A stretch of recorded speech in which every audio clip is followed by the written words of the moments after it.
សូមគោរពជំរាបសួរនិងសួស្តីទៅកាន់ប្រិយមិត្តអ្នកស្ដាប់របស់ Channel Page រឿងរ៉ាវទាំងអស់គ្នា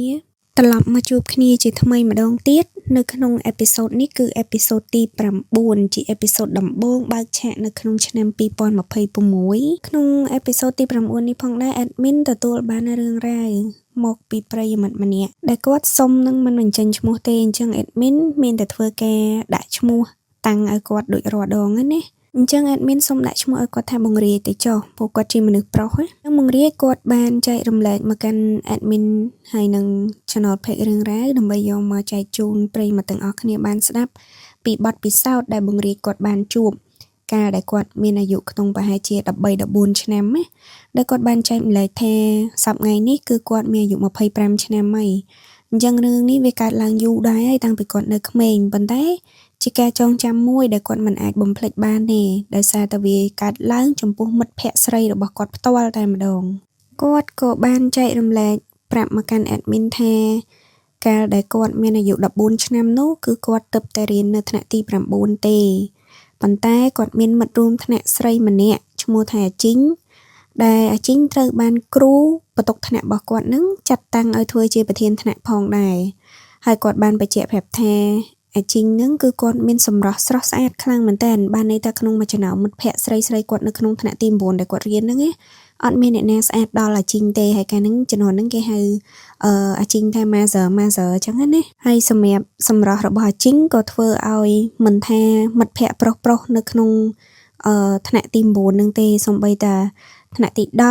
11 12ឬក៏ថ្នាក់ទី7ទី8ក៏ល្បីហើយនឹងនាំគ្នានិយាយទៅគេដឹងគេឮគេល្បីពីសម្រស់របស់អាជីងគ្រប់គ្នាប៉ុន្តែបើនិយាយពីរឿងជីវភាពរបស់គ្រួសារអាជីងវិញបង្រៀនបានចែករំលែកមកថាអាជីងជាកូនអ្នកខ្សត់ម្ដាយរបស់អាជីងគឺគាត់មិនមែនជាអ្នកដែលមានវណ្ណៈមានទ្រព្យសម្បត្តិអីសមល្មមដូចគេទេហើយបើនិយាយនៅក្នុងគ្រួសារវិញគឺអាជីងជាកូនស្រីច្បងហើយអាជីងក៏មានប្អូនប្រុសចំនួន3នាក់ហើយអញ្ចឹងទៅម្ដាយរបស់អាជីងគឺគាត់រស់ស៊ីចិញ្ចឹមកូន4នាក់តែម្នាក់ឯងដោយសារតែគាត់មេម៉ាយមេប្រៅអញ្ចឹងណាគាត់បានបែកបាក់គ្រួសារជាមួយប៉ារបស់អាជីងតាំងពីអាជីងនៅទូចម្លេះហើយម្ដាយរបស់អាជីងគឺគាត់របរចិញ្ចឹមជីវិតរបស់គាត់ដែលគាត់ចិញ្ចឹមកូនដល់ទៅ4នាក់ស្រី1ហើយប្រុស3ហ្នឹងណាគឺគាត់រាល់ថ្ងៃហ្នឹងគឺគាត់ដើរដកតកួនហើយនឹងផលិតឬក៏គាត់បេះត្រួយអំពិលបេះបន្លែអីផ្សេងយកទៅលក់នៅផ្សារជាអាជីវករលក់នៅផ្សារទេប៉ុន្តែខ្សត់អត់ខ្លាំងមែនតែនគាត់អត់មានលទ្ធភាពមិនមែនថាលក់បន្លែលក់អីបែបលក្ខណៈធំដុំដូចគេទេអត់ទេមករីគាត់បានបញ្ជាក់ប្រាប់ថាអាជីងអត្តចរិតរបស់គាត់ដោយសារតែគាត់ជាកូនស្រីច្បងណាអញ្ចឹងគាត់មានទំនួលខុសត្រូវច្រើននៅក្នុងគ្រួសារត្រូវមើលថែម្ដាយផងហើយត្រូវចិញ្ចឹមប្អូនផងអញ្ចឹងទៅអាជីងសប្តាហ៍ថ្ងៃហ្នឹងគឺគាត់រៀនបដាល្ងាចឡើងគឺគាត់ឆ្លៀតទៅធ្វើការងារបដាដើម្បីយកលុយយកប្រាក់ខែយកមកជួយទំនុកបម្រុងជួយម៉ាក់គាត់ហើយនឹងប្អូនគាត់ចិញ្ចឹមប្អូនគាត់អញ្ចឹងណាដោយសារតែគាត់ជាកូនស្រីច្បងផងអញ្ចឹងហើយបង្រៀនគាត់បញ្ជាក់ថាអាជីងមានអត្តចរិតមួយគឺការឆ្នះមែនតែនដោយសារគាត់គេហៅថាកូនស្រីច្បងអញ្ចឹងរៀងមើងម៉ាត់រៀងកាចបន្តិចប៉ុន្តែបើនិយាយពីសម្រស់វិញអ្នកណាក៏ល្បីក៏ផ្អើលថាអាជីងស្អាតក្នុងសាលាអនុវិទ្យាល័យដែលពួកគាត់រៀនហ្នឹងគឺគេស្គាល់គាត់គ្រប់គ្នាស្គាល់អាជីងគ្រប់គ្នាហើយបង្រៀនគាត់បាននិយាយថាការដែលពេលរៀននោះអាជីងគាត់ជា Master មែនប៉ុន្តែបើនិយាយពីចំណាត់ថ្នាក់គឺគាត់រៀនអត់សូវបានលេខល្អនឹងគេទេបានន័យថាក្នុងមួយថ្នាក់មានសិស្សចំនួន30នាក់អញ្ចឹងអាជីងគាត់ជាប់លេខខ្ទង់ប្រហែលជា10ជាងអីដែរគាត់អត់បានលេខ1លេខ2ជាសិស្សប៉ាកែទេដោយសារតែគាត់ត្រូវមានទំនួលខុសត្រូវចេញពីរៀនគឺគាត់ទៅធ្វើការបន្តដូចជាហត់តុកហើយនឹងលាងចានអីគេនៅភោជនីយដ្ឋានពេលល្ងាចពេលយប់ឡើងហ្នឹងណាអញ្ចឹងតម្រាំតែអាជីងគាត់ចាប់ពីការងាររបស់គាត់ហ្នឹងស្ទើរតែម៉ោង10 11យប់ទៅគាត់បានត្រឡប់ទៅផ្ទះវិញជារៀងរាល់ថ្ងៃគឺអាជីងគាត់ប្រើជីវិតបែបនេះព្រឹកឡើងងើបម៉ោង6ម៉ោង7ដើម្បីទៅរៀនហើយបន្ទាប់ពីចេញពីរៀនម៉ោង5គឺគាត់បន្តចូលធ្វើការដើម្បីរកលុយចិញ្ចឹមជីវិតចិញ្ចឹមគ្រួសារចិញ្ចឹមម្ដាយចិញ្ចឹមប្អូនអញ្ចឹងណាហើយដោយសារតាអាជីងគឺសិស្សានុសិស្សទាំងអស់នៅក្នុងសាលាអនុវិទ្យាល័យមួយហ្នឹងគឺល្បីថាគាត់ជាក្មេងស្រីដែលស្អាតមានសម្រស់ស្រស់ស្អាតជាងគេដាច់គេទាំងអស់ អញ្ចឹងអ្នកទាំងអស់គ្នាសម័យមើលទោះសំបីតាខ្ញុំខ្លួនឯងដែលខ្ញុំស្ដាប់សាច់រឿងហ្នឹងក៏ខ្ញុំសម័យឃើញដល់ការពេលជំនាន់ខ្ញុំរៀនថាទោះបីជាជំនាន់ណាក៏ដូចជំនាន់ណាដែរគឺតែងតែមានក្រុមគេហៅថាក្រុមក្មេងឆ្លើយក្មេងទំនើងមួយក្រុមអញ្ចឹងប្រចាំសាលាបង្រៀនគាត់ថាការគាត់រៀនហ្នឹងក៏អញ្ចឹងដែរមានក្រុមក្មេងទំនើងមួយក្រុមដែលពួកវាហ្នឹងគឺតែងតែមករញ៉េរញ៉ៃរបៀបដូចថារំខានអាជីងរាល់ឲ្យតែពេលម៉ោងចាញ់លេងម៉ោងសម្រាកម៉ោងចាញ់លេងគឺតែងតែទៅរំខានទៅញ៉េញ៉ៃជីងរហូតដល់ថ្នាក់តែម្ដងហើយអត់មានខ្លាចគ្រូឬក៏ខ្លាចមិត្តរួមថ្នាក់អីអត់ទេគឺថាឲ្យតែថាដល់ម៉ោងចាញ់លេងឬក៏ម៉ោងចាញ់ទៅផ្ទះគឺតាមរញ៉េរញ៉ៃធ្វើឲ្យអាជីងគាត់មានអារម្មណ៍ថាគាត់ធុញទ្រាន់ខ្លាំងមែនតើហើយនៅពេលដែលអាជីងគាត់ធុញខ្លាំងណាពេលខ្លះគាត់មានទាំងការឈានរហូតដល់ការជេរឌីលជ្រះថ្មេះទាំងអស់គ្រប់សពបែបយ៉ាងអស់ហើយប៉ុន្តែពួកក្មេងទំនើងប្រុសក្មេងឆ្លើយមួយក្រុមហ្នឹងគឺនៅតែតាមរញ៉េរញ៉ៃជាមួយនឹងអាជីងអញ្ចឹងហើយបង្រៀនគាត់ថាពួកគាត់ជាមិត្តរួមថ្នាក់ជាមិត្តភក្តិគ្នាហ្នឹងក៏មិនមែនមិនជួយដែរគឺតែងតែជួយនិយាយជួយខាត់រហូតថាកុំឲ្យមកញ៉េញ៉ៃទៀតប៉ុន្តែដោយសារតែធ្វើម៉េចអាជីងគាត់ជាមនុស្សស្រីមួយដែលមានរូបសម្រស់ស្រស់ស្អាតអញ្ចឹងពួកហ្នឹងវាតែងតែតាមញ៉េញ៉ៃហើយបង្រៀនគាត់ក៏បានដឹងថាក្នុងចំណោមក្មេងទំនើងទាំងអស់ហ្នឹងមានមេក្រុមវាម្នាក់ហ្នឹងគឺស្រឡាញ់អាជីងបានន័យថាមានចិត្តស្រឡាញ់តាមញ៉ែតាមចែចង់អាជីងប៉ុន្តែអាជីងអត់ស្រឡាញ់ទេទង្វើដែលអាជីងធ្វើត្រឡប់ដាក់ទៅអាមេក្រុមពួកក្មេងទំនើងហ្នឹងណាគឺអាជីងតែងតែជេរឌីលដូចឆ្កែដូចឆ្មាអញ្ចឹងធ្វើម៉េចឲ្យតែពួកវាឈប់មកញ៉ៃញ៉ៃជាមួយនឹងឆាកជីវិតរបស់អាជីងទៀតប៉ុន្តែគឺពួកអស់ហ្នឹងវាអត់ព្រមឈប់ទេជាពិសេសអាមេក្រុមហ្នឹងគឺវានៅតែតាមញ៉ែតាមញ៉ៃញ៉ៃតាមស្រឡាញ់អាជីងអញ្ចឹងរហូតដល់ពេលមួយដែលបង្រៀនគាត់និយាយថាអាជីងគាត់បានជួបមនុស្សដែលគាត់ស្រឡាញ់បានន័យថាគាត់បានសេពគប់គ្នាតាក់ទងស្រឡាញ់គ្នាធ្វើជាសង្សារជាមួយនឹងសិស្សច្បងម្នាក់ដែលរៀននៅថ្នាក់ទី11ហើយនៅពេលដែលតំណឹងហ្នឹងដឹងទៅដល់អាប្រធានក្រុមក្មេងទំនើងហ្នឹងគឺវាអត់សុខចិត្តទេវាតាមឆាឆៅជាមួយនឹងអាជីងហើយជាមួយនឹងសង្សាររបស់អាជីងនឹងរហូតបង្រៀនគាត់បានចែកម្លែកថារហូតដល់ថ្នាក់ថ្ងៃមួយណាត់វាយគ្នាជាមួយនឹងសង្សារអាជីងនឹងទៀតទាំងដែលខ្លួនឯងអត់មានត្រូវជាអីជាមួយនឹងគេទេប៉ុន្តែស្ទាក់វាយគេតែម្ដងគាត់បានប្រាប់បន្តទៀតថានៅពេលដែលមានការណាត់វាយស្ទាក់វាយគ្នារហូតដល់កើតចំនួនហ្នឹងក៏ដឹងឮទៅដល់ម៉ាក់ប៉ារបស់សង្សាររបស់អាជីងហើយនៅពេលដែលដឹងឮទៅដល់ម៉ាក់ប៉ាគេនោះក៏បែកសាច់រឿងដឹងថាកូនរបស់គាត់គឺមានសង្សារហើយជាក្មេងស្រីម្នាក់រៀនថ្នាក់ទី9អញ្ចឹងណាហើយនៅពេលដែលម៉ាក់ប៉ាគាត់ដឹងពីសៅវតារបស់អាជីងដឹងពីស្ថានភាពគ្រួសារហើយគឺគេអត់ឲ្យកូនគេតាក់ទងជាមួយនឹងអាជីងតទៀតទេគេបានប្រាប់ថាកូនប្រុសរបស់គេត្រូវត្រៀមដើម្បីត្រៀមប្រឡងថ្នាក់ទី12ព្រោះម្នាក់ប្រុសហ្នឹងដែលជាសង្សារអាជីងហ្នឹងគឺគាត់រៀនថ្នាក់ទី11ហើយអញ្ចឹងចាប់ថ្នាក់ទី11ហ្នឹងគឺគាត់ត្រូវត្រៀមដើម្បីប្រឡងថ្នាក់ទី12ប្រឡងចាញ់ហ្នឹងអញ្ចឹងហើយអាជីងជាមួយនឹងសង្សាររបស់គាត់គឺបានបខំចិត្តក្នុងការបែកគ្នាប៉ុន្តែពួកគាត់នៅតែស្រឡាញ់គ្នាអញ្ចឹងគាត់ថាម្ដាយឪពុករបស់ខាងប្រុសគេអត់ពេញចិត្តគេថាត្រូវការឲ្យកូនគេផ្ដោតអារម្មណ៍ដើម្បីប្រឡងចាញ់ប៉ុន្តែអាជីងគាត់យល់ច្បាស់ថាមិនមែនមកពីហេតុផលនឹងតែមួយទេហេតុផលមួយទៀតគឺក៏មកពីជីងគឺគាត់មានលក្ខខណ្ឌគ្រួសារអត់សមប្រកបដែលធ្វើឲ្យខាងប្រុសគេអត់សូវពេញចិត្តអញ្ចឹងណាអញ្ចឹងមកវឹកពេលដែលគាត់មានបញ្ហាជាមួយនឹងសង្សាររបស់គាត់នឹងគឺគាត់តែងតែទី1បន្ទោសខ្លួនឯងគាត់ខូចចិត្តខ្លាំងមែនតើដោយសារគាត់ត្រូវបែកពីមនុស្សដែលគាត់ស្រឡាញ់ណាព្រោះសាច់គប់ស្រឡាញ់គ្នាមួយរយៈដែរហើយតម្រាំតបែកការហ្នឹងអញ្ចឹងគាត់ពិបាកចិត្តខ្លាំងមែនតើគាត់បាក់ទឹកចិត្តហើយគាត់និយាយទៅគឺមនុស្សគាត់ស្រឡាញ់ស្មោះហើយជាសង្សារទី1ស្នេហាទី1របស់គាត់អញ្ចឹងទៅធ្វើឲ្យគាត់អត់សប្បាយចិត្តទេអញ្ចឹងគាត់បន្ទោសខ្លួនឯងផងហើយទី2គឺគាត់បន្ទោសពួកក្រុមក្មេងពីលក្មេងទំនើងមួយក្រុមនោះដែលជាដើមហេតុជាមូលហេតុធ្វើឲ្យពួកគាត់មានបញ្ហាបែកបាក់គ្នានឹងអញ្ចឹងអាជីងគាត់មានជាការកើតកំហឹងគុំគួនខ្លាំងមែនតើចំពោះក្រុមក្មេងទំនើងមួយក្រុមជាពិសេសអាមេក្រុមគេនឹងហ្មងបង្រៀនគាត់បានប្រាប់ថាដល់ថ្ងៃមួយគឺ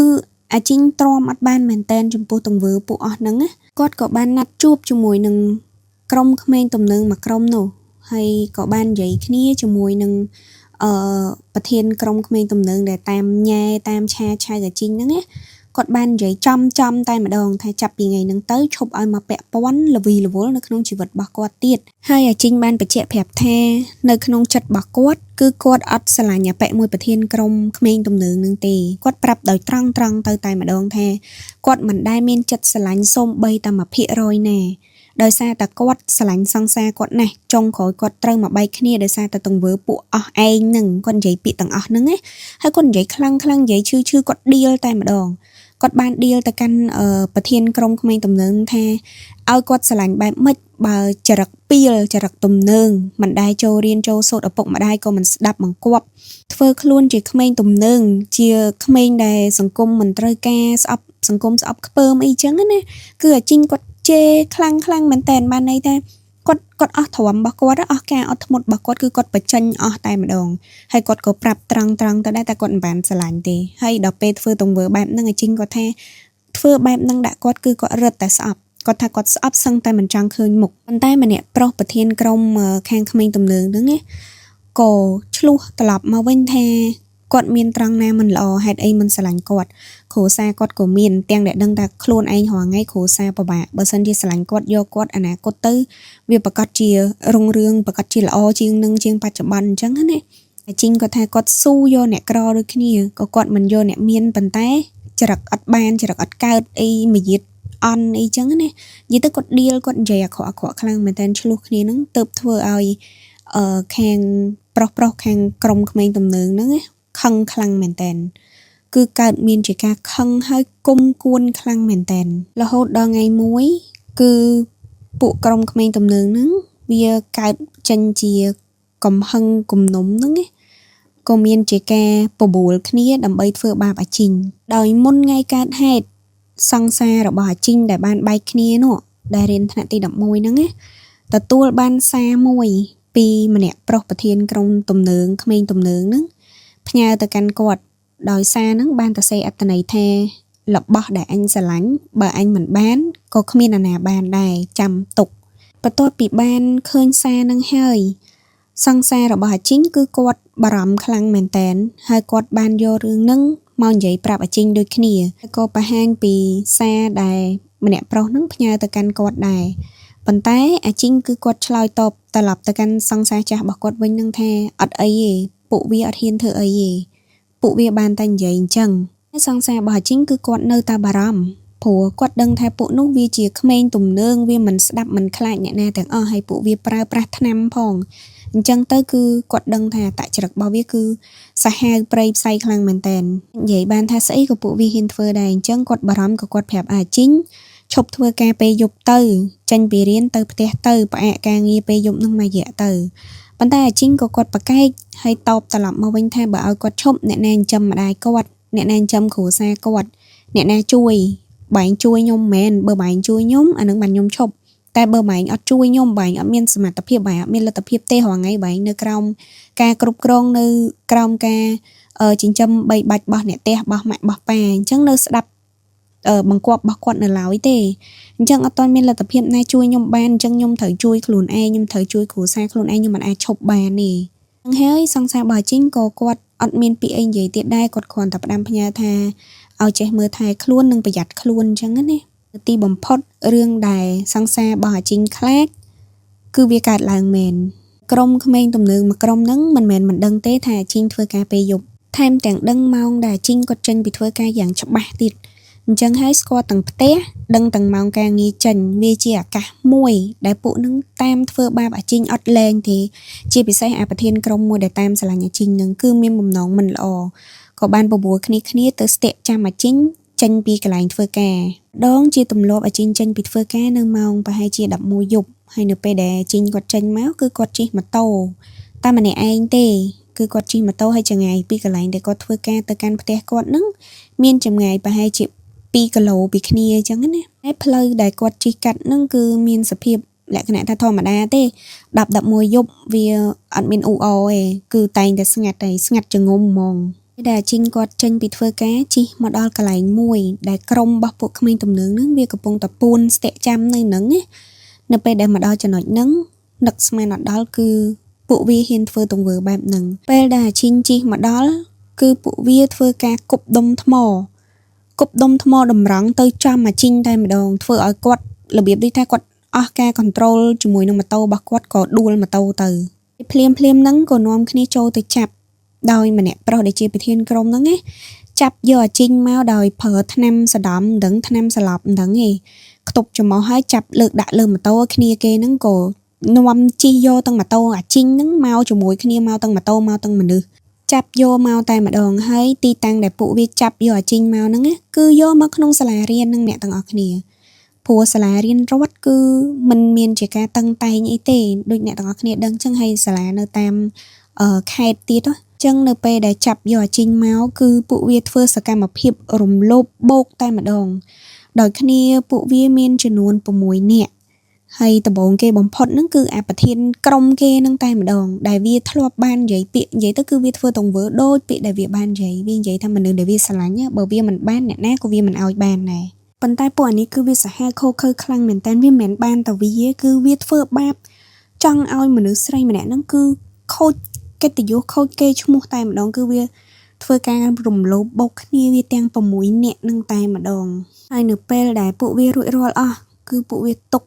ឲ្យអាជីងនៅម្នាក់ឯងនៅនឹងកន្លែងកើតហេតុនឹងតែម្ដងហើយអាជីងគឺគាត់គេហៅថាវាសឹងតែខ្លាយជាមនុស្សមួយដែលរស់ដូចស្លាប់អ្នកទាំងអស់គ្នាមិនដឹងថាទៅផ្លូវណាទៅខាងណាមកខាងណីទេមិនទាំងចង់ហ៊ានប្រាប់ម៉ាក់ប្រាប់អ្នកផ្ទះផងប៉ុន្តែរឿងនេះគឺមិនអាចលាក់ចិត្តចុងក្រោយគឺអាជីងសម្រេចចិត្តថាពេលទៅដល់ផ្ទះគឺប្រាប់ម៉ាក់ប្រាប់គ្រូសាអញ្ចឹងណានៅពេលដែលប្រាប់ទៅកាន់ម្ដាយអាជីងក៏គាត់មានជីវភាពទីទាល់ក្រខ្លាំងអញ្ចឹងអត់មានអីទេក្រៅពីទៅរកប៉ូលីស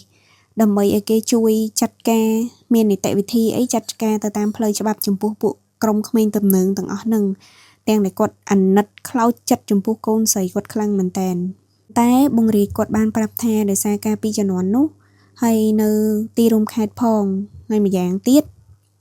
ក្រុមក្មេងទំនើងជាពិសេសប្រធានក្រុមហ្នឹងគឺម្ដាយឪពុកគេគឺជាអ្នកមានមុខមានមាត់មានយសស័ក្តិធ្វើការអ្នកធំណាមានកិត្តិយសមានយសស័ក្តិជាអ្នកធំអញ្ចឹងទៅធ្វើឲ្យគេក៏បានរួចខ្លួនមានកើតការប្តឹងផ្ដាល់មែនឡើងផ្អើលល្បីពេញខេត្តនៅរឿងដែលក្រុមក្មេងមួយក្រុមនឹងបានធ្វើប៉ុន្តែនៅតែមិនអាចធ្វើអីក្មេងទំនើងមួយក្រុមនឹងបានដោយសារក្រុមពួកវាគឺសុទ្ធតែជាកូនអ្នកមានទាំងអស់ប៉ុន្តែវាអត់ប្រយោជន៍វាអត់បានការគឺចុងក្រោយបំផុតគឺនៅតែមិនអាចធ្វើអីពួកវាបានដដែលអាជីងគឺគាត់ឈឺចាប់ខ្លាំងមែនតើគាត់ឈឺចាប់ខ្លាំងដោយគាត់គិតថាមិនត្រឹមតែមិនអាចរកយុត្តិធម៌ឲ្យខ្លួនឯងបានវាថែមទាំងឲ្យកិត្តិយសគេឈ្មោះខ្លួនឯងនឹងស្អុយសាយភាយពេញខេត្តចំពោះរឿងដែលពួកវាធ្វើដាក់អាជីងគឺវាអយុត្តិធម៌មែនតើអ្នកទាំងអស់គ្នាសម្រាប់គ្រួសារសូម្បីតែខ្ញុំស្ដាប់រឿងនឹងហើយក៏ខ្ញុំមានអារម្មណ៍ថាខ្ញុំខឺតខ្ញុំខឹងក្រុមក្មេងនឹងមួយក្រុមនឹងខ្លាំងមែនតើប៉ុន្តែបង្រៀនគាត់ថាធ្វើម៉េចការពេលជំនាន់ហ្នឹងគឺច្បាប់វានៅអត់ទាន់តឹងរឹងទេទី1ទី2គ្រួសារគេមានខ្លាំងទៀតហើយគ្រួសារអាជីងម្ដាយរបស់អាជីងសឹងតារោបាយមួយពេលហូបមិនទាំងចង់កើតផងហ្នឹងអញ្ចឹងហើយគឺថាវាអត់មានផ្លូវដែលអាចឈ្នះពួកនឹងបានតែម្ដងគឺរងភាពអយុត្តិធម៌ខ្លាំងមែនទែនសម្រាប់អាជីងអត់មានយុត្តិធម៌សោះហ្មងហើយដោយរងនៅរឿងមិនល្អរឿងភាពអយុត្តិធម៌ទាំងអស់នឹងអត់បានអាជីងគាត់ខ្មាស់គេខ្មាស់មិត្តរួមថ្នាក់ខ្មាស់អ្នកចិត្តខាងដែលគេផ្អើលព័ត៌មានហ្នឹងគឺល្បីសោះសាយពេញខេត្តគាត់អត់មានមុខជួបគេទេទាំងដែលគាត់នៅក្មេងតែអាយុ15 16ឆ្នាំសោះគាត់សង្ឃឹមថានៅពេលដែលគាត់ទម្លាយរឿងនឹងចេញទៅគឺគាត់នឹងទទួលបានភាពយុត្តិធម៌មួយត្រឡប់មកគាត់វិញតែបែរជាអត់បានហើយឲ្យគាត់នៅរងភាពអាម៉ាស់ចឹងទៀតគឺគាត់ពិតជាអត់អាចទទួលយកបានធ្វើអាជីងគាត់សម្រេចចិត្តថាដើរទៅផ្លូវមួយគឺគិតខ្លីអ្នកទាំងអស់គ្នាបងរាជគាត់បានចែករំលែកមកថាអាជីងគឺគាត់បានគិតខ្លី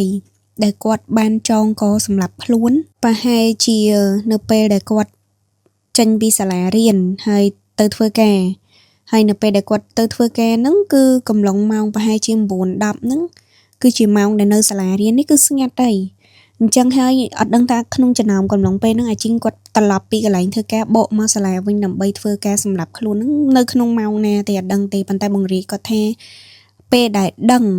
ឃើញសាកសពរបស់អាជីងគឺឃើញនៅស្អែកឡើងព្រឹកឯអ្នកទាំងអស់គ្នាចន្លោះម៉ោងប្រហែលជា 6-7 ព្រឹកគឺមានសិស្សសាលា ចូលទៅរៀននៅក្នុងសាលាឯងព្រោះអ្នកខ្លះគេរៀនគួរពេលព្រឹកម៉ោង6 7ព្រឹកចឹងណាបងរាជគាត់ថាគឺមានសិស្សបានឃើញ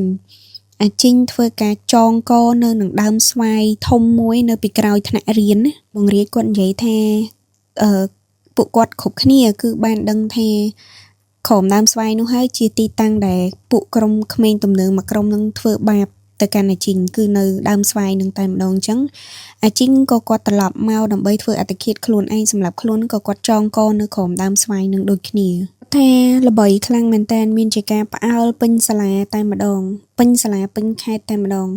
ថាក្មេងស្រីឈ្មោះអាជីងម្នាក់ហ្នឹងគឺរងភាពអយុត្តិធម៌រហូតដល់ខ្លួនឯងទទួលយកបានសូម្បីតែគ្រូនាយកសាលាក៏នាំគ្នាអាណិតខ្លាំងមែនតើប៉ុន្តែអត់មានអ្នកណាអាចជួយអីក្រុមគ្រួសាររបស់អាជីងបានទេដោយសារតែគ្រួសាររបស់ខាងគេខាងនោះសិតតអ្នកធំដែរអញ្ចឹងប៉ះកើតលោកអត់បានតែម្ដងចុងក្រោយអាជីងគឺគាត់រងភាពអយុត្តិធម៌រហូតតតែគាត់ទទួលយកអត់បានគឺគាត់ឈានដល់ការសម្លាប់ខ្លួននឹងតែម្ដងណាបងរេគាត់ថាគាត់អាណិតដោយសារអីគាត់ដឹងពីអត្តចរិតរបស់អាជីងព្រោះអាជីងជាគាត់ថាជាក្មេងស្រីម្នាក់ដែលរឹងមាំហើយនឹងថឹងអាយុក្មេងឯងតែ14 15ឆ្នាំប៉ុន្តែចាស់ចិត្តចាស់គំនិតចាស់ទុំចេះគិតចេះគូដល់ក្រុមគ្រួសារដល់ម៉ាក់ដល់ប្អូនអីចឹងណានៅពេលដែលម្ដាយគាត់មកទទួលយកសពរបស់អាជីងទៅផ្ទះដើម្បីធ្វើបុណ្យទៅតាមប្រពៃណីហ្នឹងនៅថ្ងៃបុណ្យហ្នឹងក៏ម៉ាក់អាជីងបាននិយាយប្រាប់មិត្តរួមថ្នាក់ជាមួយនឹងអ្នកជិតខាងដែលទៅចូលរួមកម្មវិធីបុណ្យសពនឹងដែរថាមុនពេលដែលអាជីងស្លាប់មុនពេលដែលអាជីងសម្រេចចិត្តធ្វើបែបហ្នឹងគឺអាជីងបានទៅសេសបុតមួយដែរទុកបសល់ទុកឲ្យគាត់ណាគឺក្នុងអត្តន័យសបុតហ្នឹងម៉ាក់គាត់បានប្រាប់ថាអាជីងបានរៀបរាប់ថាគាត់អត់ចង់ទេប៉ុន្តែគាត់ទទួលយកបានឡើយដោយសារតែមូលហេតុមួយដែលគាត់ពិតជាទទួលយកអត់បាននៅអាវគ្គចុងក្រោយនឹងតែម្ដងថាបើសិនជាគ្មានសំណាញ់ផ្លូវច្បាប់ណាចាត់ការពួកវាបានក៏គាត់អូខេហើយបើសិនជាអ្នកជុំវិញខ្លួនរើសអើងឬក៏មើលមកគាត់ថាគាត់នឹងត្រូវបានកិត្តិយសរបស់គាត់ត្រូវបានខ្ទេចទីដោយសារតែពួកវារំលោភបំពានហ្នឹងក៏គាត់អាចទទួលយកបានប្រឹងប្រែងស៊ូតទៅមុខទៀតគឺដើម្បីម្ដាយដើម្បីប្អូនប៉ុន្តែគាត់ទទួលយកបានគាត់ពិតជាទទួលយកបាននៅពេលដែលគាត់ដឹងដំណឹងថាថ្ងៃដែលពួកវាធ្វើបាបមកលើរូបរាងកាយរបស់អាជីងមិនត្រឹមតែវាព្រួតគ្នាធ្វើបាបតែប៉ុណ្្នឹងទេគឺពួកវាលួចថតវីដេអូថែមទៀតដោយនៅកំឡុងពេលដែលដំណើរការក្តីប្តឹងផ្ដាល់ហ្នឹងពួកវាបានយកវីដេអូមួយនោះមកគំរាមអាជីងថាបើសិនជានៅតែបន្តប្តឹងទៀតពួកវានឹងចែកចាយវីដេអូទាំងអស់នេះទៅឲ្យសិស្សផ្សេងទៀតមើលឲ្យផ្អើលពេញសាលាតែម្ដងអាជីងក៏ថាគាត់ពិតជាទទួលយកបានត្រង់ចំណុចហ្នឹងវាលឹះលុះពេកសម្រាប់គាត់ណា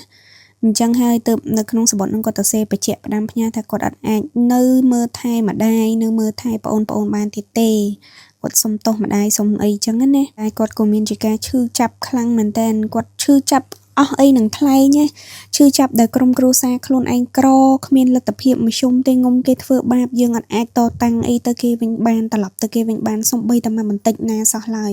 រហូតតកូនស្រីគាត់ជួបរឿងអយុត្តិធម៌ដល់ថ្នាក់សម្លាប់ខ្លួនគិតខ្លីគិតអីទៀតក៏គាត់អត់មានពាក្យអីនិយាយនឹងនិយាយតែម្ដងគាត់មានតែបន្ទោសខ្លួនឯងថាមកពីគាត់ទៅកូនស្រីគាត់អាភ័ព្វដោយសារតែគាត់ចិញ្ចឹមកូនអត់បានល្អអត់មានលទ្ធភាពចិញ្ចឹមកូនឲ្យមានជីវភាពល្អប្រសើរជាងនឹងអញ្ចឹងណាតែឥឡូវហ្នឹងរឿងវាកើតឡើងហើយអាជីងគឺគាត់បានសម្រេចចិត្តគិតខ្លីបាត់ទៅហើយអញ្ចឹងទៅម៉ាក់របស់អាជីងក៏គាត់អត់ដឹងថានិយាយអីទៀតឬក៏ធ្វើអីទៀតបើតាមចិត្តរបស់ការដែលគាត់ឈឺចាប់គាត់ថាគាត់ស្ទើរតែសម្លាប់ខ្លួនទៅតាមកូនណាប៉ុន្តែគាត់ថាគាត់នៅសល់កូន3នាក់ទៀតគាត់បារម្ភមិនដឹងថាមានអ្នកណានៅមើលថែបានគាត់តាំងចិត្តតាំងសតិអារម្មណ៍ខ្លួនឯងត្រឡប់មកវិញអរគ្នាខ្ញុំស្ដាប់រឿងនឹងពីបង្រៀនហើយគឺសូម្បីតែខ្ញុំជាអ្នកស្ដាប់ខ្ញុំជា admin ណាពេលដែលខ្ញុំស្ដាប់ហើយក៏ខ្ញុំមានអារម្មណ៍ថាខ្ញុំឆេះឈួលខ្ញុំឈឺចាប់ជំនួសម្ចាស់សាច់រឿងណាថាមិនដឹងថានៅពេលដែលគាត់ជួបហេតុការណ៍ហ្នឹងតើគាត់ឈឺចាប់ប៉ុណ្ណាយើងគ្រាន់តែស្ដាប់គឺយើងឈឺចាប់ចំពោះអាការបូលីការធ្វើបាបមកលើយើងខ្លាំងប៉ុណ្្នឹងឯងប៉ុន្តែរឿងដែលរន្ធត់មួយទៀតគឺម៉ាក់របស់អាជីងបានប្រាប់ថានៅក្នុងសបុតក៏អាជីងបានទៅសេដែរនៅឃ្លាចុងក្រោយគឺគាត់បញ្ជាក់ថាគាត់នឹងមិនអោយអ្នកដែលធ្វើបាបគាត់រួចខ្លួនឡើយគាត់បានទៅសេបញ្ជាក់អញ្ចឹងណាអញ្ចឹងហើយក៏កាត់ចូលមកដល់សាច់រឿងមួយទៀតដែលបង្រៀនគាត់បានចែករំលែក គាត់ថាចាប់តាំងពីថ្ងៃបុណ្យ7ថ្ងៃរបស់អាជីងមកអ្នកទាំងអស់គ្នាបងរាជគាត់បានចែករំលែកថាសាលារបស់គាត់ជាទូទៅគេឈប់រៀននៅម៉ោង8ម៉ោង8ហ្នឹងគឺម៉ោងរៀនគួរណាអ្នកទាំងអស់គ្នាគេរៀនរត់ត្រឹមម៉ោង5ទេប៉ុន្តែម៉ោង6ម៉ោង7ម៉ោង8គឺជាម៉ោងដែលគេរៀនគួរប៉ុន្តែអស់យូរឯត្រឹមម៉ោង8អត់មានម៉ោងសាលារៀនគួរណារៀនដល់ម៉ោង9យប់ទេអញ្ចឹងហើយបងរាជគាត់ថាចាប់តាំងពីថ្ងៃបុណ្យ7ថ្ងៃរបស់អាជីងហើយមកគាត់ថានៅក្នុងសាលាម៉ោង6កន្លះល្ងាចមេឃល្ងិតមិនតាន់នេះអ្នកទាំងអស់គ្នាចាប់ផ្ដើមឮសលេងឆ្កែលូតហឹងនៅខាងក្រោយសាលានឹងហ្មងក្រោយអាគារសាលាក្រោមដើមស្វាយនឹងគឺម្ដុំនឹងឮសលេងឆ្កែលូប្រដាក់គ្នាបន្តគ្នារហូតអ្នកទាំងអស់គ្នាដល់ថ្នាក់ទាំងសិស្សទាំងគ្រូគឺអារម្មណ៍អត់មូលទេហើយថាទាំងដែលពីមុនអត់ដែលមានហេតុការណ៍នឹងកើតឡើងសោះប៉ុន្តែចាប់តាំងពីថ្ងៃបុណ្យ7ថ្ងៃអាជីងមកគឺថាលូឲ្យទៅហឹងតែម្ដងគឺប្លែកចម្លែកខុសធម្មតាហើយមិនមែនតែមួយថ្ងៃមិនមែនយូរម្ដងទេណារាល់ថ្ងៃតែម្ដងសូម្បីតែសិស្សដែលគាត់ទៅរៀនគួរពេលខ្លះគឺសិស្សខ្លះខ្លាចខ្លាំងសឹងតែឈប់រៀនហើយមានគ្រូខ្លះគឺគាត់ដូរម៉ោងពីរៀនសាលាគាត់សុកចិត្តទៅបើកបរិញ្ញានៅផ្ទះខ្លួនឯងវិញអត់មកបរិញ្ញានៅបន្ទប់សាលានៅថ្នាក់សាលារៀនគាត់តែជាក់ស្ដែងដូចគ្រូភាសាខ្មែររបស់គាត់ចឹងណាគ្រូខាងអក្សរសាស្ត្រគឺសុកចិត្តរៀបចំតុរៀបចំកៅអីដាក់នៅផ្ទះបើកបរិញ្ញានៅផ្ទះគឺអត់ឲ្យសិស្សគាត់មករៀននៅសាលាដោយសារតែមើលទៅស្ថានភាពវាអត់សូវស្រួលដោយសារយូរយារណាស់មកហើយហេតុអីអត់ដែរអញ្ចឹងប៉ុន្តែទឹមតែមកអញ្ចឹងនៅពេលដែលបន្ទាប់ពីកើតហេតុរឿងរបស់អាជីងនឹងមកពីនឹងទៅអ្នកទាំងអស់គ្នាមានសិស្សមួយចំនួនដែលគាត់អង្គុយរៀនគួរប៉ុន្តែតុរបស់គាត់គឺនៅជាប់នឹងមាត់ប្អួចដែលមើលទៅឃើញទីធ្លាឃើញដើមស្វាយនៅខាងក្រោយសាលាកំពុងតែអង្គុយរៀនសុកប៉ុន្តែនៅពេលដែលកលៀសភ្នែកមើលទៅអ្នកទាំងអស់គ្នាកូនសិស្សម្នាក់ហ្នឹងគឺថាគាត់បានឃើញរូបរាងរបស់មនុស្សស្រីដែលស្លៀកសម្លៀកបំពាក់បែបសិស្សសាលាបានន័យថាសពុតពណ៌ទឹកប៊ិចហើយអាវពណ៌សហើយតម្លាក់សក់ឈរនៅពីក្រោមដើមស្វាយហ្នឹងដោយសម្លឹងពីក្រោមដើមស្វាយហ្នឹងមកកាន់ថ្នាក់រៀនតែម្ដងគ្រាន់តែឃើញប៉ុណ្្នឹងគឺម្នាក់អត់មានគិតអីច្រើនទេគឺប្រកាសណាស់ច្បាស់ណាស់ថាជាអាជីងដោយសារតែម្នាក់សិតតែធ្លាប់ស្គាល់គាត់គ្រប់គ្នារហូតដល់ថ្នាក់គ្រូនាយកសាលាធ្វើការអុជធូបនិមន្តលោកមកប្រោះព្រំសូត្រហើយបានឧទ្ទិសកុសលឲ្យដោយគ្រូនាយកសាលាផងគ្រូបន្ទុកថ្នាក់ផងបាននិយាយថាឲ្យទៅកាន់សុគតិភពកុំឲ្យមកធ្វើបាបកូនសិស្សដទៃទៀតដែលគេអត់ដឹងអីចឹងណាដោយសារគេត្រូវនៅរៀនគេត្រូវធៀមប្រឡងធៀមអីចឹងកុំឲ្យលងបន្លាចអីចឹងទៅប៉ុន្តែអត់ស្ងាត់ទេអ្នកទាំងអស់គ្នាអត់ស្ងាត់តែម្ដងរាជគាត់ថាមានពេលមួយនោះកូនសិស្សមួយក្រុមដែលចេញពីរៀនគួរប៉ុន្តែពួកគាត់មួយក្រុមហ្នឹងគឺតែងតែទៅក្រោយគេដោយសារតែគ្រូបកគលភារកិច្ចទូនាទីឲ្យគាត់ចាំបិទប្អួចបិទទ្វារលុបក្តារខៀនមុនពេលដែលចេញទៅផ្ទះអញ្ចឹងហើយនៅពេលដែលគេផ្សេងហើកតាបដល់ម៉ោងចេញហ្នឹងគេហើកតាបចេញទៅអស់មួយក្រុមគាត់3 4នាក់ហ្នឹងគឺគាត់ចែកគ្នាដើរបិទខ្លះបិទប្អួចខ្លះលុបក្តារខៀនអញ្ចឹងណាដើម្បីឆាប់បានទៅផ្ទះទាំងអស់គ្នាមករៀនគាត់ថាជាក់ស្ដែងកូនសិស្សម្នាក់ហ្នឹងគឺគាត់បានទាញទ្វារប្អួចបិទគ្រប់ប្អួចហើយអស់ហើយនៅវគ្គចុងក្រោយដែលពួកគាត់ទាញទ្វារបិទហ្នឹងរៀបនឹងចាក់សោទាញទ្វារបិទហ្នឹង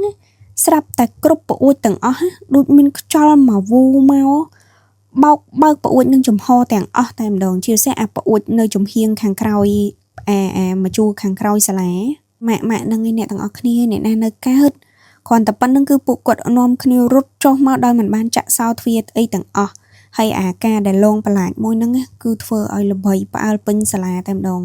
រហូតដល់ផឹកឡើងគឺគ្រូប្រចាំថ្នាក់គាត់ថាកូនសិស្សដែលនៅ3 4នាក់ក្រោយហ្នឹងអត់មានអ្នកណាគេមករៀនសូម្បីតែម្នាក់សួរទៅគឺសិតតែឈឺក្រនទាំងអស់ពេលដែលសួររឿងលំអិតថាឃើញអីជួបហេតុការណ៍អីគាត់ម្នាក់សិតតែប្រាប់ដូចគ្នាថាបានឃើញអាជីងច្បាស់តែម្ដង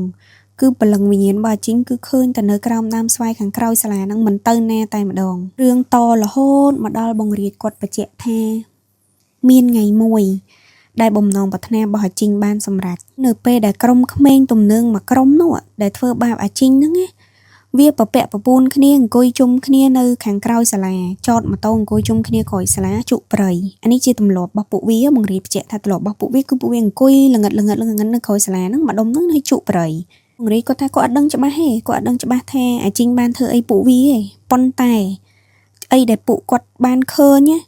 គឺឃើញពួកវានាំគ្នាស្រែកឆោឡោហើយរត់ប្រសាច់ពេញតែនឹងទាំងអស់អ្នកខ្លះជិះម៉ូតូរត់ចេញអ្នកខ្លះ តុកម៉ូតូចោលរត់អត់ទាំងមានស្បែកជើងទេរត់ប្រសាក់ប្រសាយពេញនឹងតែម្ដងម្នាក់រត់ចេញមកហើយនាំគ្នាស្រែកថាខ្មោចអាជីងឡងគ្រប់គ្នាតែម្ដងប៉ុន្តែអត់មានអ្នកណាបានឃើញទេសិស្សផ្សេងទៀតដតីទេគឺអត់ឃើញប៉ុន្តែពួកវាមួយក្រុមហ្នឹងគឺរត់ចែកជើងគ្នាហ្មងលុះដល់ស្អែកព្រឹកឡើងនៅពេលដែលចូលរៀនធម្មតាទើបសិស្សសាលានៅក្នុងសាលាទាំងអស់ហ្នឹងទទួលបានដំណឹងមួយថាអាមួយប្រធានក្រុមរបស់ក្រុមក្មេងទំនើងហ្នឹងបានស្លាប់បាត់ហើយដោយសារតែជួបគ្រោះថ្នាក់ចរាចរណ៍យប់មិញនៅតាមផ្លូវពេលដែលវាជិះទៅផ្ទះទាំងអស់គ្នាបើយើងស្ដាប់យើងគិតតាមរឿងវិទ្យាសាស្ត្រទៅគឺវាគ្រោះថ្នាក់ចរាចរណ៍ឯត្រូវឯអត់មានពាក់ព័ន្ធអីជាមួយនឹងរឿងអាជីងទេប៉ុន្តែគ្រាន់តែយើងស្ដាប់ប៉ុណ្្នឹងយើងដឹងថាការគ្រោះថ្នាក់ចរាចរណ៍របស់អាមួយដែលប្រធានក្រុមមេក្រុមក្មេងទំនើងហ្នឹងវាជាប់ពាក់ព័ន្ធអីជាមួយនឹងអាជីងគឺយើងដឹងច្បាស់តែម្ដងគ្នាបកមកស្ដាប់បងរាជគាត់និយាយប្រាប់ខ្ញុំពីសភាពរបស់អាមេក្រុមមួយហ្នឹងដែលវាគ្រោះថ្នាក់ចរាចរណ៍ហ្នឹងគឺសាហាវមែនតែនវាជិះម៉ូតូលឿនរហូតដល់វាកិច្ចឡាននៅពេលដែលគេឃើញសាកសពវានៅកន្លែងដែលវាគ្រោះថ្នាក់ចរាចរណ៍ហ្នឹងគឺសាកសពរបស់វាថាអ្នកនរគ្នាអាក្រក់ខ្លាំងមែនតែនក្បាលរបស់វាបានបុកញាត់ចូលទៅក្នុងគល់ដើមពោធិ៍តែម្ដងអ្នកទាំងអស់គ្នានៅសល់តែត្រឹមកឯងហើយសម្រាប់ក្បាលគឺចូលទៅក្នុងដើមពោធិ៍នោះដាច់មួយកណាត់នឹងតែម្ដងហើយនៅពេលដែលប៉ូលីសគេធ្វើកសលវិច័យមើលទៅវាមិនសមហេតុសមផលថាហេតុអីបានខ្លួននៅទៅត្រឹមខាងក្រៅគល់ដើមពោធិ៍តែដល់ពេលក្បាលគឺធ្លាយចូលទៅក្នុងអាដើមឈើធ្លាយចូលទៅក្នុងដើមពោធិ៍ហ្នឹងហ្មងហេតុការណ៍ហ្នឹងក៏ធ្វើឲ្យនៅក្នុងខេត្តហ្នឹងផ្អើលល្បីពេញមួយខេត្តដូចគ្នាដែលគេល្បីថាក្មេងមេក្រុមក្មេងទំនើងដែលតែងតែល្បីតឹមតកើតរឿងអាស្រូវហើយហ្នឹងហើយពីហ្នឹងអ្នកទាំងអស់គ្នាក្នុងចំណោមគ្នាវា6នាក់ដែលធ្វើសកម្មភាពរឿងមិនល្អទៅលើអាជីងហ្នឹងអាមេក្រុមមួយហ្នឹងគឺគ្រោះថ្នាក់ចរាចរណ៍ងាប់បាត់ហើយប៉ុន្តែក្នុងចំណោម6នាក់វាហ្នឹងគឺនៅមាន2នាក់ទៀតដែលឈឺជ្រុះសក់អ្នកទាំងអស់គ្នាឈឺជ្រុះសក់រហូតតតែអារបៀបដូចថាឈឺរ៉ាំរ៉ៃមើលអត់ជាម៉ែឪយកទៅវៀតណាមទៅដល់វៀតណាមផងប៉ុន្តែអត់ជាហ្មងអ្នកទាំងអស់គ្នារហូតដល់2នាក់ហ្នឹងងាប់ដោយសារតែការឈឺជ្រុះសក់ហ្នឹងបងរាជប្រាប់ថាតាមដែលគាត់ដឹងទៅពេទ្យទៅគ្រូខ្មែរទៅគ្រូអីស្ដោះផ្លុំអីហ្នឹងទៅអស់ហើយប៉ុន្តែព្យាបាលអត់ជារហូតដល់បន្ទាប់ពីមេក្រុមមួយហ្នឹងគឺមាន2នាក់ហ្នឹងគឺក៏ងាប់ទៅតាមក្រោយដូចគ្នាអញ្ចឹងក្រុម6នាក់ហ្នឹងគឺងាប់អស់3នាក់អ្នកទាំងអស់គ្នាគាត់ថាសប្ថ្ងៃនៅតែ3នាក់ឯងហើយ3នាក់ដែលនៅរស់ហ្នឹងគឺមានវិបដិសារីរហូតដល់ថ្នាក់នាំគ្នាទៅមួយរយៈពេលដែលកើតរឿងបន្ទាប់ពីមិត្តភ័ក្តិគេស្លាប់អស់3នាក់ទៅ3នាក់ទៀតហ្នឹងគឺនាំគ្នាទៅបួសម្នាក់រយៈពេល1ខែគឺបួសនៅវត្តលោកតែម្ដងបួសដោយឧទ្ទិសកុសលផលបុណ្យធ្វើទានហ្នឹងឧទ្ទិសកុសលឲ្យដល់អាជីងហើយបន្ទាប់ពីបួសហើយគឺពួកគាត់3នាក់ហ្នឹងកែខ្លួនត្រឡប់មកជាក្មេងធម្មតាចូលរៀនចូលអីធម្មតាវិញលែងបង្កើតក្រុមលែងបង្កើតពួកបរហោះម៉ូតូជក់ថ្នាំអីគឺលែងហីប៉ុន្តែ3នាក់មុននោះគឺស្លាប់ទៅបាត់ហើយអ្នកទាំងអស់គ្នាអញ្ចឹងគ្រាន់តែយើងស្ដាប់សាច់រឿងយើងដឹងថាពួកគាត់3នាក់នោះស្លាប់ដោយសារអីគឺយើងដឹងច្បាស់តែម្ដងអ្នកទាំងអស់គ្នាបង្រៀនគាត់បានបញ្ជាក់ប្រាប់ថាហេតុការណ៍ដែលសិស្សសាលាផ្សេងតែងតែជួបនៅក្នុងសាលាដូចជាឃើញរូបរាងរបស់អាជីងនៅដើមស្វាយឬសលេងឆ្កែលូម៉ោង7ម៉ោង8មិនតាន់នេះសាលាធ្លាប់តែមានកូនសិស្សរៀនគួរណែនពេញខ្លាយទៅជាស្ងាត់ចងំដល់ម្នាក់ហត់ទៅរៀននៅផ្ទះគ្រូខ្លះយកតុកយកកៅអីយកទៅដាក់បរិញ្ញានៅផ្ទះអីចឹងណាអញ្ចឹងសកម្មភាពនឹងនៅតែបន្តរហូតដល់ពេលមួយដែលរកឃើញមូលហេតុពេលមួយហ្នឹងដែលរកឃើញមូលហេតុដោយបង្រៀនថាលោកគ្រូនាយកសាលាបានអញ្ជើញគ្រូម្នាក់ឲ្យគាត់មកធ្វើពិធីប្រោះព្រំដើម្បីឲ្យសាលាស្ងប់សុខវិញព្រោះតែមិនអញ្ចឹងទេកូនសិស្សនៅតែមិនអាចទៅរៀនបានអញ្ចឹងណាពេលដែលលោកគ្រូនាយកសាលាអញ្ជើញគ្រូម្នាក់នឹងមកដល់ធ្វើពិធីធ្វើអីដើរប្រោះព្រំឲ្យដើរពិនិត្យមើលជុំវិញនឹងឲ្យអស់ទៅចុងក្រោយលោកគ្រូម្នាក់នឹងមានប្រសាសន៍ថាមូលហេតុដែលវិញ្ញាណរបស់អាជីងនៅតែវិវល់នៅក្នុងសាលានឹងដោយសារតែទី1គឺគាត់មានគំនុំជាមួយនឹងក្រុមក្មេងនោះអញ្ចឹងតើតាគាត់បានសងសឹកបានបំពេញនៅចិត្តកំហឹងរបស់គាត់ណាថាគាត់ចង់សងសឹកអ្វីគាត់មានគោលបំណងអីគាត់បានធ្វើឲ្យអស់ទៅគាត់ស្ងប់ចិត្តទី2គឺលោកគ្រូនោះគាត់រកឃើញថាហេតុអី នៅថ្ងៃដែលយកសាកសពរបស់អាជីងចេញពីក្រោមដើមស្វាយដែលគាត់ចងកកន្លែងគាត់ចងកហ្នឹងណាហេតុអីមិនធ្វើឲ្យស្អាតហើយលោកគ្រូនាយកសាលាហ្នឹងក៏គាត់សួរថាមានន័យថាម៉េចទៅលោកគ្រូធ្វើឲ្យស្អាតហ្នឹងបានលោកគ្រូគាត់មានប្រសាសន៍ថាឲ្យក្មេងៗទៅរកមើលមានរបស់អីមួយយ៉ាងរបស់អាជីងដែលនៅបន្សល់ទុកនៅនឹងអញ្ចឹងទៅវិញ្ញាណរបស់គាត់នៅជាប់ជាមួយអានឹងហើយនៅវិលទៅនៅក្នុងសាលានឹងក្រោមដើមស្វាយនឹងនៅពេលហ្នឹងបានបង្រៀនគាត់បញ្ជាក់ប្រាប់ថាអ្នកទាំងអស់គ្នាអើយលោកគ្រូនាយកសាលាបានឲ្យកូនសិស្ស 4-5 នាក់ទៅដើររកមើលថាមានជ្រុះរបស់អីឬក៏មានរបស់អីនៅម្ដុំហ្នឹងណាអ្នកទាំងអស់គ្នាដឹងមកអត់កូនសិស្សម្នាក់ក្នុងចំណោម 4-5 នាក់ហ្នឹងណារកឃើញថាខ្សែចងករបស់អាជីងដែលអាជីងគាត់បានចងកនៅលើដើមស្វាយហ្នឹងណាគឺនៅអត់ទាន់ទៅណាទេនៅបោះចោលនឹងក្រោយគុំដើមស្វាយនឹងគល់ស្វាយនឹងតែម្ដងហើយអត់ដែលមានណាគេដឹងអត់ដែលមានណាគេឃើញទេដោយសារតែខ្សែនឹងគឺបោះទៅខាងក្រោយគល់ដើមស្វាយនឹងហើយអញ្ចឹងបាំងហើយតាំងពីថ្ងៃកើតហេតុមកគឺសិស្សម្នាក់ខ្លាចអញ្ចឹងអត់មានណាគេហ៊ានទៅខាងក្រោយនឹងទេសំបីតែថ្ងៃធ្វើពលកម្មណាថ្ងៃដែលធ្វើពលកម្មក្មេងៗដើររើសសម្រាមក៏មានណាទេហ៊ានទៅរើសនៅក្រោមហ្នឹងដែរអត់សោះតែម្ដងអញ្ចឹងអត់មានណាគេដឹងទេប៉ុន្តែហួសចិត្តខ្លាំងមែនតើដែលគូនយុសាលាថាលោកគ្រូនឹងគាត់ប្រាប់មកច្បាស់ថាមានបន្សល់ទុករបស់អីមួយរបស់អាជីងហ្នឹងឯងបានគាត់នៅវិលនៅហ្នឹងមែនអ្នកទាំងអស់គ្នាគឺខ្សែចងកនឹងអត់នឹកស្មានថាហេតុអីបានវាមកនៅហ្នឹងដោយបង្រៀនគាត់ថាគាត់ក៏អត់ដឹងមូលហេតុដូចគ្នាថាមិនបានខ្សែហ្នឹងនៅតែនៅហ្នឹងអញ្ចឹងប្រហែលជាថ្ងៃហ្នឹងគឺគេយកតាសាកសពចេញឲ្យម្ដាយយកទៅផ្ទះដើម្បីធ្វើបុណ្យធ្វើអីប៉ុន្តែខ្សែគឺគេដោះពីលើដើមស្វាយហ្នឹងហើយគឺគេតម្លាក់ចោលនៅក្រោមហ្នឹងអត់យកទៅធ្វើពិធីឬក៏ឲ្យអាចារ្យឲ្យលោកអីយកទៅណាទៅណីអញ្ចឹងគឺអត់យកនៅបោះចោលហ្នឹងអញ្ចឹងគឺនៅនឹងឯងអ្នកនរគ្នានៅមួយខ្សែហ្នឹងតែម្ដងអញ្ចឹងបង្រៀនគាត់ថាចាប់តាំងពីថ្ងៃដែលគ្រូគាត់ទៅមើលទៅធ្វើពិធីទៅអីហ្នឹងមកចាប់តាំងពីពេលហ្នឹងមកគឺសាច់រឿងស្ងប់ហ្មងអ្នកនរគ្នាគឺស្ងប់សុខអត់មានបញ្ហាអីបរិយាកាសសាលាក៏ត្រឡប់មកមានសិស្សមករៀនពេញវិញហើយអត់មានជាការលេងឆ្កែលូឆ្កែអីទៀតអត់ទេអ្នកនរគ្នាគឺលេងមានតែម្ដងស្ងាត់តែម្ដងអញ្ចឹងហើយបងរាជគាត់ថាសាច់រឿងនេះគឺជាសាច់រឿងមួយដែលគាត់ចាំមិនភ្លេចទេជាបទពិសោធន៍មួយដែលវាមិនកើតឡើងចំពោះតែគាត់ម្នាក់ឯងទេប៉ុន្តែវាកើតឡើងចំពោះសិស្សទាំងអស់នៅក្នុងសាលាដែលគាត់ថាបើសិនជាប្រហើបឈ្មោះខេតហើយនឹងប្រាប់ឈ្មោះសាលាសិស្សានុសិស្សដែលរៀនជំនាន់គាត់ហ្នឹងគឺសិតតែនៅចាំរឿងនឹងទាំងអស់គ្នាព្រោះគាត់ថាពេលខ្លះជួបគ្នាពេលដែលគាត់ធំមកហើយណាមិនតែជួបគ្នាពេលខ្លះក៏នៅតែលើករឿងនឹងយកមកនិយាយម្ដងម្កាលដែរគាត់ថាការពីជំនាន់គាត់ណារឿងហ្នឹងឯងជារឿងដែលដិតដាមនៅក្នុងអារម្មណ៍ក្នុងខួរក្បាលពួកគាត់ខ្លាំងជាងគេតែម្ដងព្រោះទី1កើតចេញពីការអាណិតជាមិត្តភ័ក្តិខ្លួនឯងទី2ក៏ខ្លាចដូចគ្នាទោះបីជាការនោះអាជីងគឺគាត់មិនមានបំណងមិនល្អអីមកលើពួកគាត់ទេគឺគាត់មានបំណងសងសឹកតែចំពោះអ្នកដែលធ្វើបាបគាត់តែប៉ុណ្្នឹងប៉ុន្តែគ្រាន់ថាវាជា